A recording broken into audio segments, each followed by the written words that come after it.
Hey everyone, Marc Luber here. Are you interested in jobs where you get to interact with all sorts of government officials and work on the front lines with the latest laws and regulations? That's what we're talking about today on JD Careers Out There, so stick around.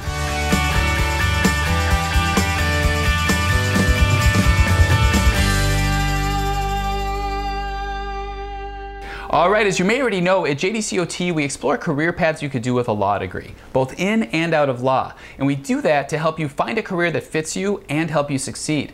Today's guest is Hoffman, and he's a Regulatory Affairs Counsel at a national trade association in Washington, D.C. PJ hasn't been a lawyer all that long, but he brings some amazing experience to the table. Prior to going to law school, he spent around 6 years working in the political campaign world for US Congressional candidates. Now he's got some great advice to share with us on working at national trade associations using a law degree. Let's meet PJ.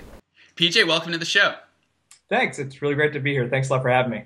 Definitely. Thank you for being here. I'm glad you're here. So, PJ, I'm going to be asking you to tell us all about this path, like who fits in best, how to break in, and how to succeed. But first, why don't we start by you giving us your elevator pitch on what you do as a Regulatory Affairs Counsel for a national trade association. Sure. So I have the greatest job in the world, right? So I get to explain difficult regulatory issues to our members. And on the same side, take that information from our members and explain that to regulators to help them understand how it will affect businesses every day. So it's back and forth. I get to take complicated issues, make them simple for our members to understand, but also advocate on their behalf to make sure that those rules don't crush their ability to do business every day. Interesting. So, okay, we're talking about members, we're talking about a trade association. Just in case there's viewers who don't know what it is we're talking about, can you tell us what is a trade association and what they do? Sure. So there's a lot of different types of trade associations out there. My trade association, a lot of trade associations are essentially member-owned businesses, right? They are not-for-profit organizations that lobby on behalf of their members. And so a lot of the members can either be, depending on the type of trade association, mandatory members, say in like bar associations or other types of associations like that that do licensing, or as the one I work at is an independent trade association. So members decide to pay dues to our trade association, and what we do is we then advocate on their behalf. So then you mentioned bar associations. So we should tell people then, like the American Bar Association, that would be an example of a trade association? Yeah, that's a great example. The realtors have a trade association. Your teachers have a trade association. In fact, I'm pretty sure that almost anybody looking at this video has a trade association, whether they're a member or not, that's representing their interests here in Washington. Interesting. So then is the main purpose of a trade association really like a strength in numbers game for the purposes of lobbying leverage?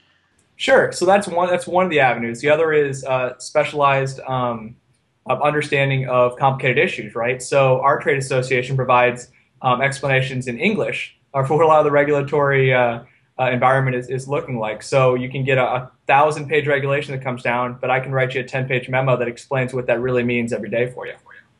Huh, can you do that for me, please, for the Obamacare Affordable Care Act? Because I could use an explanation. Yeah, no, Dodd-Frank, I got you. But I think that.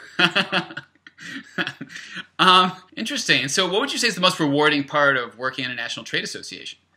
Well, every day I get to talk to members of ours who deal with regulations every day that will affect the way they make their business decisions, and that is pretty rewarding to see efforts that I've made to either change a regulation or to make sure regulation is less onerous than it could have been, or to take an issue from a member, explain it to a regulator, and have them tweak the rules just a little bit so that it does the intended results, as opposed to, say, like taking out one of our members' businesses that they didn't mean to do. That makes sense. All right, good stuff. If you're watching on YouTube, please give us the thumbs up if this was helpful. And if you're podcasting or watching, please visit us at jdcot.com. You'll hear lots more from PJ there on what it's like to work as a Regulatory Affairs Counsel at a national trade association, all the different places you could spring off to from this path, how to break into this path, and how to succeed once you're there. If you're already at the site, make sure you join our membership. That way you get access to the full interview and lots more helpful video content and all of our transcripts. Thanks again for watching, everybody. I'm Marc Luber, and I'll see you soon.